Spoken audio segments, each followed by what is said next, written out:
Mats are for real soldiers, honey. Go fold the towels. Sergeant First Class Mowbray did not lower his voice when he said it, and the 18 trainees lined up along the edge of the combatives' pit at Fort Benning went still in the way a room goes. Still when everyone has decided at the same instant that they did not hear anything. The mats were red and grey and chewed soft in the middle from 10,000 falls. Mowbray stood in the center of them with his sleeves pushed up past the elbow and his hands on his hips, and he was looking at the woman who had just walked in at 0641 with a duffel over one shoulder and a clipboard tucked under the other arm, and he had decided in the 4 seconds it took her to cross the threshold. The woman set the duffel down against the wall without hurry. She did not answer him. She did not look at the trainees, who were watching to see whether she would. She let her eyes go once around the bay, the 4 heavy bags on their chains, the timer bolted above the door, the green first aid box with the broken latch, and then came back to Mowbray and waited. And the waiting was the thing that bothered him. He had told a great many people to go fold towels over the years. They flushed, or they argued, or they laughed too hard to show it had not landed. This one did none of it. She stood there with her weight even on both feet, and her shoulders set low and easy, and she looked at him the way a person looks at weather. To Mowbray that calm read as proof. A real instructor, in his experience, came in loud, came in throwing rank, made the trainees do something hard inside the first minute to establish that the mat belonged to them. This woman just stood there. So she was nobody.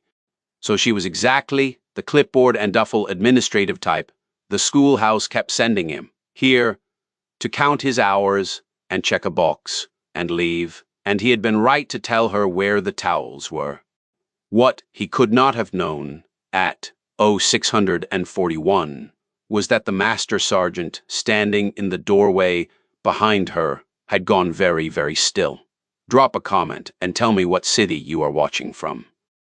I want to see how far this one travels, because by the end of it, 4 men on that mat are going to wish they had never opened their mouths, and you are going to want to have been in the room.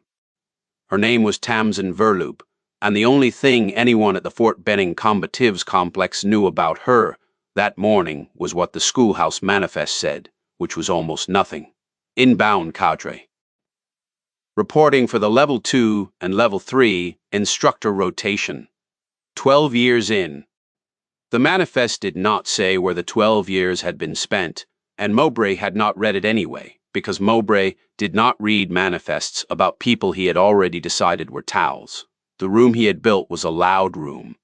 Sergeant First Class Mowbray ran the morning combative cycle, the way a man runs a thing he is afraid of losing, with volume and with speed, and with a steady, low current of contempt that the trainees mistook for standards. He had 3 instructors under him, and they had learned to be loud the way he was loud. Staff Sergeant Laswell, square and slow and mean in the corners, who liked to crank a joint a half-second past the tap and call it a teaching point. Sergeant Mercure, young, quick, hungry, who watched Mowbray for cues the way a dog watches a hand near a bull. And Staff Sergeant Lockridge, the biggest of the 4, 240 pounds, and proud of every one of them, who believed the way a man believes a thing that has never once been tested against the truth. That size was the same word as skill. The 4 of them looked at Tamsin Verloop standing quiet by the wall, and they all came to the same conclusion at the same time, and it was the wrong one. She did not correct them. That was the first thing the master sergeant in the doorway noticed, and it was what made him stay. "You can sit on the bench," Mowbray told her, gesturing at the metal bench bolted along the near wall, the place where the injured and the quitters and the audience sat. "We will get you your paperwork after the cycle. Try not to be in the way." Tamsin Verloop picked up her clipboard, walked to the bench, and sat down on it without a word. That should have been the end of it. A quiet woman on a bench was exactly what Mowbray wanted. But there is a particular silence a person can sit inside that takes the temperature of a room down instead of leaving it where it was. And that was the silence she sat inside. And Mowbray felt it on the back of his neck the way you feel a window someone has left open behind you. And he did not like it, and so he made the second mistake of the morning, which was that he decided to do something about it. The morning's first event was tap drills. Easy stuff, the kind of thing Level 1 trainees did to learn that a tap meant stop, and that stop meant stop right now. Laswell ran a pair of privates through it, and one of them, a kid named Mattern, lean and earnest, and too new to know any better, got caught in a guillotine and tapped, and Laswell held it a full second longer than the tap, watching the kid's face go from discomfort to something else. "You tap, you lose," Laswell said, grinning to the laugh he expected from the line. He got the laugh. He did not get it from the bench. "That neck," Tamsin said. It was not loud. It carried, anyway, the way a low voice carries in a room that has gone quiet to hear it. "He has a stinger already. Left side. You held the choke after the tap, and you torqued it. Sit him down for 10 minutes and check his grip strength before you put him back on the mat." The room turned to look at her. Laswell turned slowest of all. "And who," Laswell said, "are you?" "I am the cadre on the bench," Tamsin said. "And that boy's left hand is already going numb, whether he has told you yet or not." Every head on the mat swung to Private Mattern, who was standing at the edge of the pit shaking his left hand out slow, the way a man shakes a hand that has gone to sleep, and who had not said one word about it because nobody at Fort Benning ever told Staff Sergeant Laswell that he had hurt them. Laswell looked at the kid's hand. Then he looked at the woman on the bench, and something flickered across his face that was not respect, because Laswell was not built to feel that yet, but was its ugly first cousin. The suspicion that he had just been corrected in front of 18 trainees by a woman he had filed under towels. "He is fine," Laswell said. "He's not," Tamsin said, and she wrote something on her clipboard, and she did not look up again. And that, the writing something down and not looking up, was somehow worse than if she had stood and shouted, because a shout you can shout back at and a note in a logbook just sits there being true. Master Sergeant Lindell, in the doorway, made a note of his own. He had been a combatives instructor for 19 years, and a senior one for 11, and he had read a great many people across a great many mats, and he had read Tamsin Verloop in the first 10 seconds, the way you read a sentence you have read before. And what he had read had made him pick up his phone in the hallway and call a number he had not called in 4 years.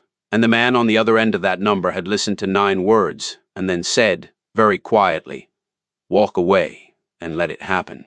So Lindell had walked back to the doorway, and he was letting it happen, and he was not going to say one word until the room said it for him. Mowbray, who had missed all of it, who had been across the bay, rechaining a heavy bag and thinking about his lunch, came back to the center of the mat and clapped twice. "All right," he said, "up. We are doing live rolls. Winner stays. I want to see who actually wants to be here." That was the morning's third mistake, and it was the one that started the clock.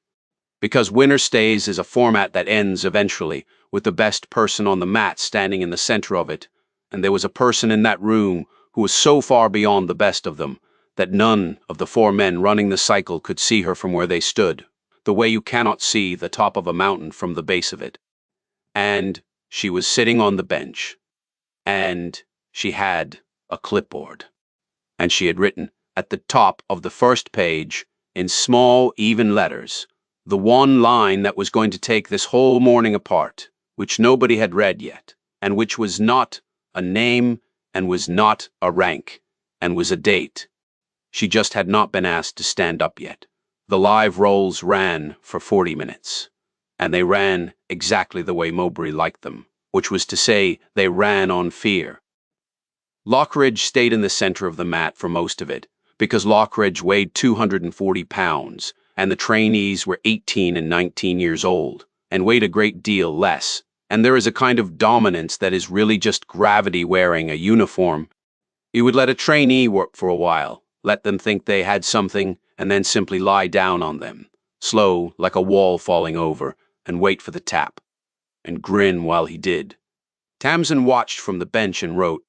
She wrote down that Lockridge had no guard to speak of, that everything he had was top pressure and weight, that a person his own size, who knew the first thing about hip movement, would put him on his back inside 15 seconds, and that a person smaller than him who knew the second thing about leverage would do it inside 10. She wrote that Mercure was the only one of the four with any real technique, and was wasting it, copying Mowbray's cruelty. She wrote that Laswell coached by injuring, and that it was going to get someone medically discharged before the year was out. And she wrote at the bottom the thing that mattered, which was that the safety protocol on the wall, the laminated one with the post commander's signature on it, the one that said any cadre member may halt any drill at any time for safety, had been painted over in this room with one unwritten rule, which was that the only person who could stop anything was Mowbray. And Mowbray never stopped anything, because stopping things looked to Mowbray like weakness. She underlined that part twice. Then Mattern went back in. He should not have gone back in. His left hand was still half numb, and he knew it, and Laswell knew it. And Mowbray, if he had been paying attention, would have known it. But Winterstays had cycled around, and it was Mattern's turn, and nobody at Fort Benning told Mowbray's Matt that they were hurt, and so the kids stepped onto the red and grey, and Lockridge stepped on across from him. 240 pounds to the boys' 160, and Mowbray said, "Go." What happened next happened in about 4 seconds. Lockridge shot in low, the way a big man shoots when he has decided the result is already settled, and Mattern, defending with a body that had a weak left side it could not fully trust, posted wrong, and his arm folded under the weight, and his shoulder came down against the mat at an angle a shoulder is not built to take, and there was a sound. It was not a loud sound. The worst sounds in a combative's room are never loud. It was a small, wet, wrong sound. And Mattern made a noise after it that was not a tap and was not a word, and Lockridge, who had felt the give, came up off him with his hands open and his face suddenly that of a much younger and much more frightened man. For 1 full second, nobody moved. 18 trainees and 3 instructors and a sergeant, first class, all stood, frozen in the particular paralysis of people who have spent a morning being told that stopping is weakness, and now did not know whether they were allowed to. Tamsin Verloop was already off the bench. She did not run. She crossed the mat fast and low and was on her knees beside the kid before Mowbray finished saying his name, her hands already on the shoulder, reading it, 2 fingers along the joint line, and a flat palm under the upper arm, and she said, in a voice that had gone completely calm and completely certain, anterior dislocation, "Do not let him move it. Mercure, the first aid box, the broken latch one. There is a sling roll in the bottom left under the gauze. Lockridge, kneel here and hold his head still and talk to him. His name is Mattern. Use it. Look at me. You are going to be fine. Breathe out slow. There you go." The room watched a woman they had filed under towels run a casualty better than any of them could have, and the watching did something to the air in the room. And Mowbray, who could feel the mat tilting under him, who could feel 18 trainees recalculating in real time exactly who the most competent person in the bay was, did the thing that frightened men do, which was that he got louder. "Get off him," Mowbray said. "Mercure has it. You are not a medic. You are a clipboard." Tamsin Verloop did not get off him. She finished seating the sling, checked the kid's radial pulse at the wrist, told him again that he was going to be fine, and only then did she stand and turn and look at Sergeant First Class Mowbray, and the look was the calmest thing that had happened in that room all morning, and it was the most frightening. "You have a trainee with a dislocated shoulder," she said, "because you let an injured man with a numb left hand roll live against a man 80 pounds heavier than him, after I told you, in writing 90 minutes ago, that he had a stinger. That is not on Lockridge. Lockridge did what you built him to do. That is on you." "Mats," said Mowbray, and his voice had gone thin and high, in the way a voice goes when its owner knows he is losing and has decided to win on volume alone, "are for real soldiers. Not for women with clipboards who think they can read an X-ray with their hands. You want to teach on my mat, you want to correct my instructors, then earn it, right here, right now. He should not have said it. Master Sergeant Lindell, in the doorway, closed his eyes for just a moment, the way a man closes his eyes when he hears a thing he cannot now unhear. And then he reached up, slow, and he pressed the button on the stopwatch that hung from a lanyard around his neck, the one he had carried for 19 years, because he wanted the number to be clean. Tamsin Verloop looked at Sergeant First Class Mowbray for a long moment. "All 4 of you," she said, "or it does not prove what you want it to prove." And the bay went so quiet, you could hear the timer ticking above the door.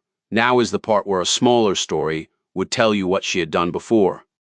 It would tell you the 12 years, the bases, the schools, the thing the manifest left out, but you do not need it yet, and she did not give it to them, and that was the whole point, because Tamsin Verloop had spent 12 years learning that the loudest possible statement a person can make is to make none at all, and to simply do the thing and let the room do the explaining afterward.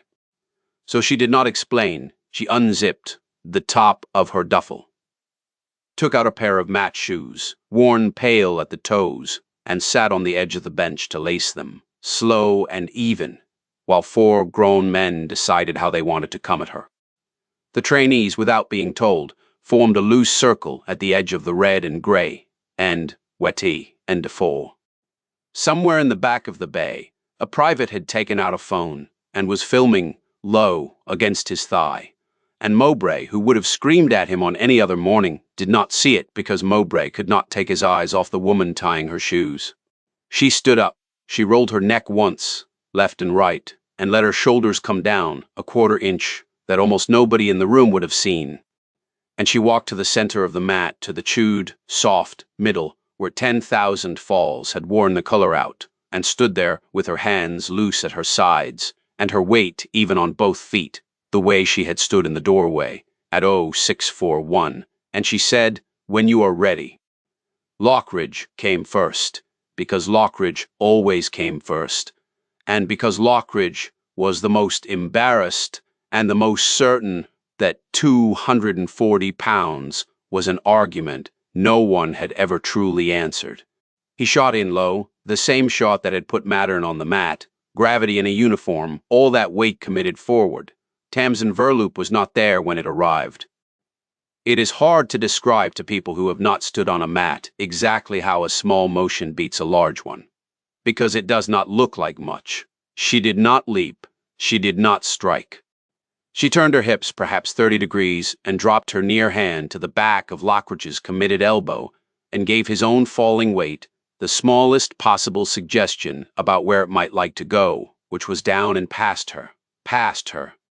And 240 pounds of certainty went face first into the chewed soft middle of the mat, with a sound a great deal louder than the one Mattern's shoulder had made. Before he had finished arriving, she had ridden the motion down with him, her knee sliding across his back, her hand finding his wrist, and she folded his arm up between his shoulder blades into a lock, so clean and so absolute that Lockridge, who had never in his life been controlled by anyone, went rigid, and the only part of him that could move was his free hand, which slapped the mat 3 times, fast, the universal language, the tap, the tap. The tap. Lindell's stopwatch read 7 seconds. She let Lockridge go and was already standing, already turned, already facing the next one before he had rolled over, and the look on her face had not changed at all. And that, more than the throw, was the thing the trainees would talk about for the rest of their careers, that her face had not changed. Laswell came second, and Laswell came smart, because Laswell had just watched what happened to coming in dumb. He came in low and square and patient, hands up, looking for a grip, the way a man comes in when he intends to make it ugly and slow and to crank something a half second past the tap, the way he had built his whole sad reputation. He got a grip on her collar. He felt, for 1/2 of 1 second, like he had something. Then Tamsin Verloop did the thing with leverage she had written about on her clipboard an hour before. The second thing, the thing a smaller person does to a larger one, and Laswell's grip on her collar became the handle by which she steered him. She stepped in, not back, inside the reach of his arms, where his strength meant nothing, and she put her hip against his, and took the grip he was so proud of, and turned it into the lever of his own undoing, and Staff Sergeant Laswell left the ground. He did not understand that he had left the ground until he hit it. She did not crank anything past the tap. That was the part Lyndall noticed, the part that told him everything about the 12 years the manifest had not listed. She put Laswell down hard and clean, and she caught his arm on the way, and she took it to the exact edge of the joint, to the precise place where the tap is the only sane choice, and she stopped there, and she held it there, perfectly still. Not 1/2 second passed, and she looked at him while he tapped, and she said quietly, just to him, "That is where you stop. That is what it is supposed to feel like to be coached by someone who does not need to hurt you." Lyndall's stopwatch read 19 seconds. 2 down. The room was no longer quiet in the frozen way. It had begun to make a sound, low, a sound that 18 trainees make when they are watching the order of the world rearrange itself in front of them, and have not yet decided whether they are allowed to cheer. Mercure came third, and Mercure was the dangerous one, the only one of the 4 with real craft. And he knew it, and he came in the way. A man comes in when he has stopped trying to dominate, and started trying to survive. He came in technical, he shot a good shot, a real one, and he chained it to a second attack when the first one missed. And for a moment, for one genuine moment, it looked like a fight. And Tamsin Verloop, for the first time all morning, smiled. It was a small thing, and it was gone almost before it arrived, but it was real, because Mercure was the only person in the room who had given her anything worth answering. And she answered it the way you answer a question from a student you have hopes for. She let his second attack land just enough to teach him why it was wrong, let him feel the position he thought he had, and then she showed him, slowly enough, that he would understand it later, exactly how the position he thought he had was the position she had wanted him in, and she took his back, and she slid one forearm under his chin, and she did not squeeze, she did not have to. "You are good," she said to Mercure, low, while she held the choke an inch from closing it. "You are the only one of them who is actually good. Stop spending it on being cruel. Tap, and come find me. When this is over, I will teach you the rest." Mercure tapped. And as he tapped, something in his face, which had spent 2 years arranged in the shape of Mowbray's contempt, came loose and fell off, and underneath it was a young man who had just been offered, for the first time since he had arrived at this bay, something to be other than afraid. Lyndall's stopwatch read 38 seconds, 3 down, and Tamsin Verloop stood up in the center of the mat, and turned, slow, and looked at the last man, the one who had told her to go fold the towels, and Sergeant First Class Mowbray discovered in that moment that his legs did not want to carry him forward. This is the place where she could have ended it fast. She was 38 seconds into a thing she could have closed inside 40, but she did not move toward Mowbray. She waited. She made him come to her, made him cross the chewed soft middle of his own mat with 18 of his trainees watching, and a phone filming against a thigh. And the crossing of it was the longest walk of his life, and every step was a thing the room would remember. While he crossed it, the door at the end of the bay opened. Nobody but Lyndall turned to look because everyone else was watching the center of the mat, but Lyndall turned, and what he saw made him reach up and press the stopwatch again, this time to mark it. And the man who had come through the door was wearing the rank of a command sergeant major, and his name was Mowat.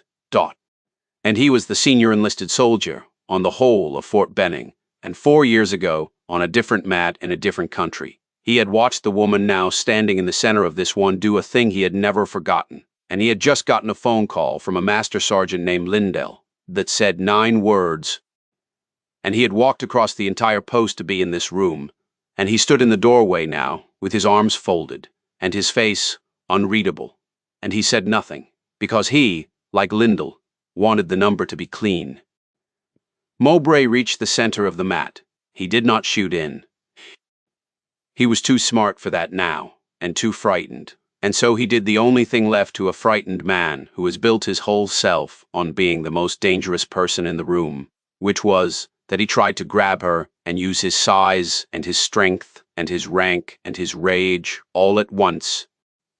Only the memory of 100 mornings of being unanswerable. Tamsin Verloop took the lunge, the way the sea takes a thrown stone. She slipped inside it, and she let his momentum carry him past her shoulder, and she swept the leg he had put all his weight on, and Sergeant First Class Mowbray, who had run this bay on fear for 3 years, went down onto the red and grey middle of his own mat, in front of every trainee he had ever made afraid, Sis. And she did not lock him, she did not choke him. She did the most contemptuous thing one fighter can do to another, which is the kindest looking thing, and the most total. She controlled him.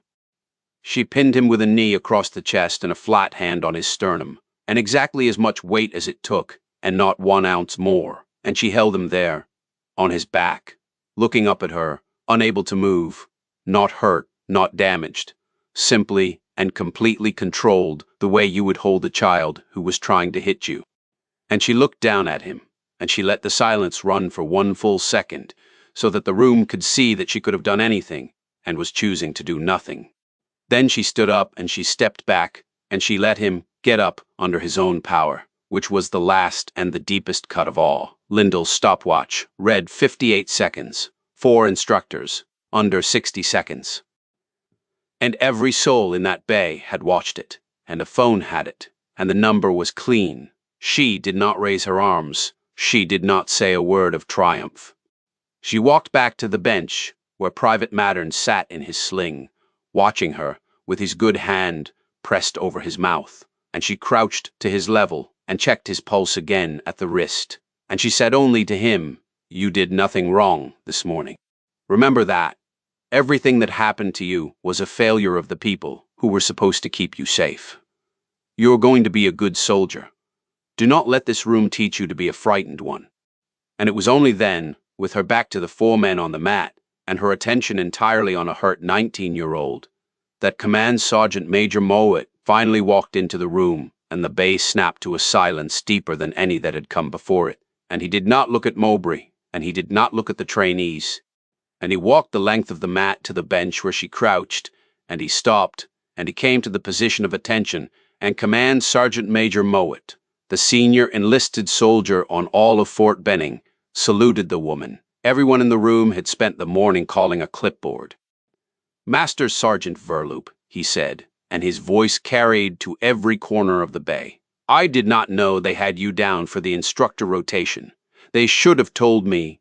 The word Master Sergeant moved through the room like cold water. 3 of the 4 men on the mat had outranked her on paper that morning, or thought they had. None of them had.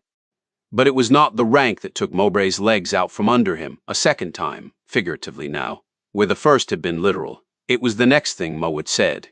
"You are the one who wrote the dislocation protocol," Mowat said. It was not a question.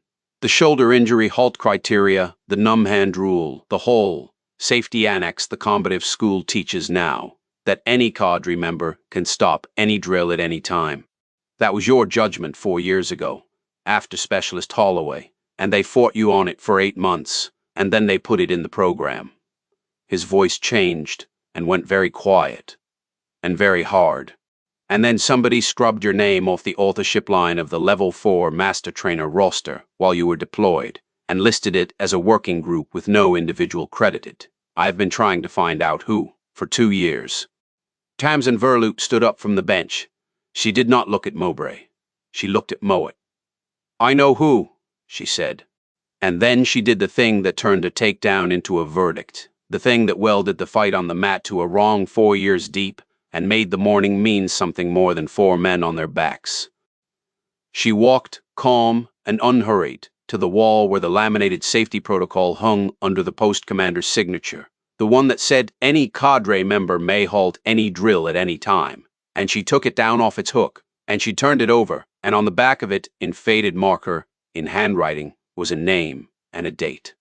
And the date was the line she had written at the top of her clipboard that morning, the date she had been quietly waiting all day for someone to ask about. "This is the original," she said. "The one with the authorship line still on it before it was reprinted. It has been hanging on the wall of this exact bay for 4 years, turned to face the room, so nobody ever flipped it over. I requested this rotation, Sergeant Major. To this bay, because this is where it was, and because the man who scrubbed my name and reprinted the annex. And now, only now, after 58 seconds and 4 men and 4 years, did she turn and look at Sergeant First Class Mowbray, who had gone the color of the gray on the mat. He transferred here 18 months ago and has been running this room on the exact philosophy my protocol exists to stop. He stopped. Nothing. He hurt that boy this morning. And he did it, standing under my own signature, turned to the wall, where he thought no one would ever read it. Mowbray opened his mouth. Nothing came out. That was the reveal, and it was a record corrected, not just a fight won. 4 men beaten on a mat is a satisfying thing, but it lasts one morning. A name scrubbed off the authorship of a safety protocol, a judgment overruled, and then proven right by the very injury it was written to prevent a credential erased while its author was deployed and then carried back into the exact room where it had been buried, turned to the wall all morning. That is the kind of thing that does not end when the bay empties out. Command Sergeant Major Mowat took the laminated sheet from her hand. He read the back of it, the faded marker, the name, the date. He read it twice. And then he turned to Sergeant First Class Mowbray, and the whole long-suffering room turned with him. "Sergeant Mowbray," he said, "you will not run another cycle on this mat. Not this morning. Not ever. You will report to my office at 1300, with every after-action report you have filed in this bay for the last 18 months, and we are going to read them together, all of them, line by line." He glanced down at a notebook a clerk had quietly handed him at the door. "And you are going to explain to me how a bay running under a signed safety annex managed to produce 11 medical drops in 18 months against a school average of 2. 11. 9 more than the average." The number sat in the room, and nobody breathed. And the authorship line, Mowat said, gets restored today, on the master trainer roster, on the school annex, on every copy. Her name goes back where it was scrubbed from. I will see to it, personally. He folded the sheet, carefully, the way you fold something you intend to enter into a record. And he tucked it under his arm. And only then did the thing happen that the whole morning had been building toward, the thing nobody had ordered. Private Mattern, in his sling, struggled up off the bench onto his feet, and he came to attention. One-armed, pale, hurt 19, and he came to attention, and he held it, facing Master Sergeant Verloop, and he did not salute, because indoors and uncovered you do not, but he stood at the most rigid attention a hurt boy could manage, and one by one, without a word, all 18 trainees stood up off the floor where they had been kneeling at the edge of the mat, and they came to attention with him, the whole line of them, facing her, while Sergeant First Class Mowbray stood alone in the chewed, soft middle of the mat that had been his and was not anymore. Tamsin Verloop looked at the line of trainees standing at attention. For her, and for the first and only time all morning, something moved through her chest. She let it move. She did not suppress it, and she did not accelerate it. She let it come up, and she let it pass, and her eyes went bright for exactly as long as it took the room to see it, and not 1 second longer, and then she put it away, the way she had put away everything else for 12 years, and she said, quietly, at ease, "Sit down. Mattern. Sit down before you fall down." They sat. And here is the thing about why she had waited 4 years, and requested this exact bay, and hung back on a bench all morning, writing notes, instead of saying who she was the moment Mowbray told her to go fold the towels. She could have walked in at 0641 and put her master trainer credential and her authorship of the safety annex on the table and ended it in 1 minute, before any of it happened. But then Mowbray would have stopped for a morning out of fear, and started again the week she left. She had not come to win an argument. She had come to take the room apart in front of the people who lived in it, so completely that it could never be rebuilt the old way, and to put her name back on the thing that was supposed to keep them safe. So that the next instructor, who told the next quiet new arrival, that mats were for real soldiers, would be standing under a signature the whole bay had watched get restored. That is the difference between beating someone and correcting something. The morning did not end with the salute, because the things that matter do not end on their highest note. The medics came from Mattern and Tamsin walked out beside the litter, giving the handover herself, the dislocation, the mechanism, the numb left hand from the earlier stinger, the time of injury to the minute, and the medic, a sergeant who had never met her, wrote it all down and said, "Ma'am, that is the cleanest handover I have taken in a year. Who are you?" And Tamsin Verloop said, "Cadre," and let it be that, and went back inside. She found Sergeant Mercure waiting by the heavy bags, where she had told him to come. He did not know what to say. A morning ago, he had been Mowbray's man. Now Mowbray was finished, and Mercure was standing in the wreck of everything he had been taught to be, and he had been offered, by the person who had wrecked it, the one thing he actually wanted, which was to be good at this for a real reason instead of a cruel one.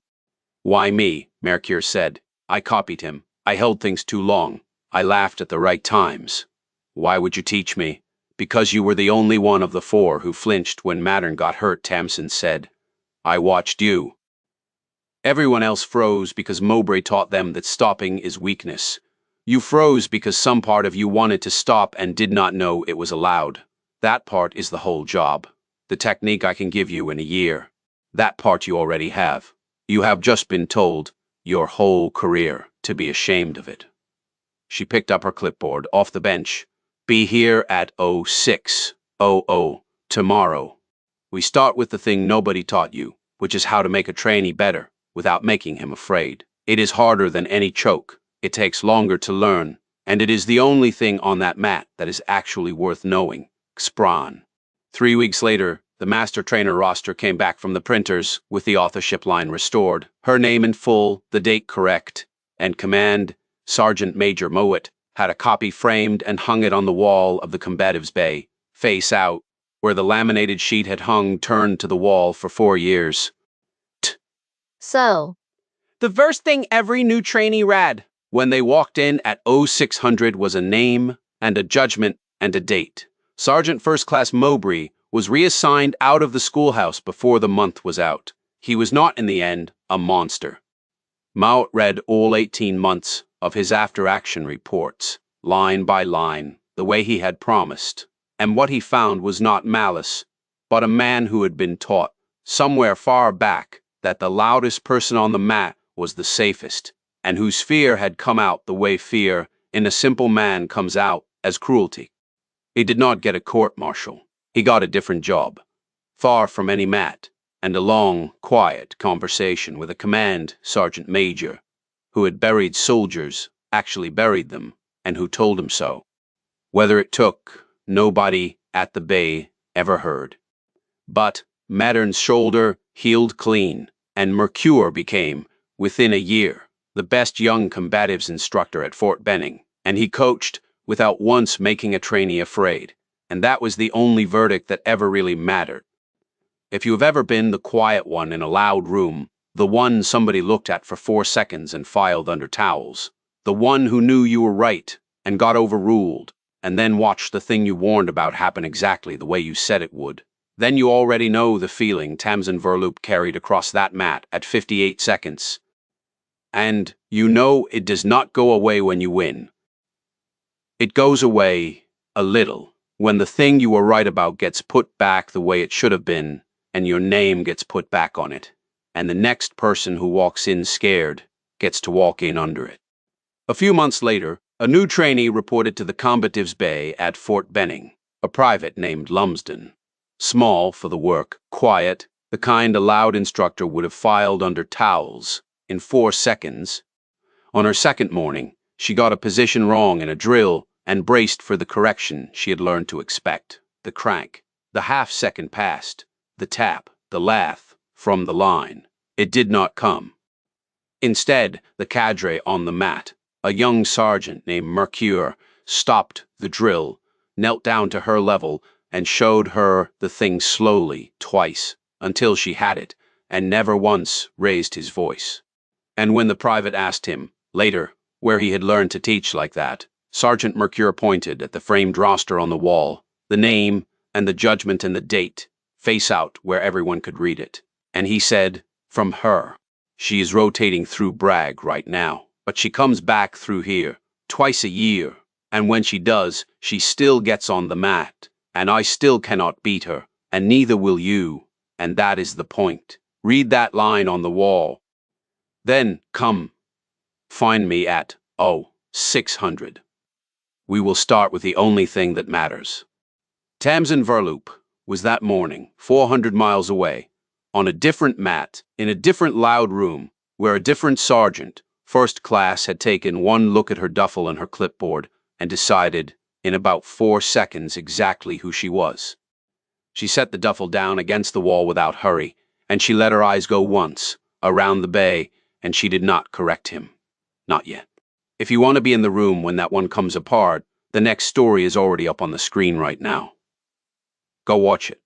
And tell me in the comments before you do the name of the one person who ever looked at you and got you completely catastrophically wrong, because I read every one of them, and there are more of us in this room than you think.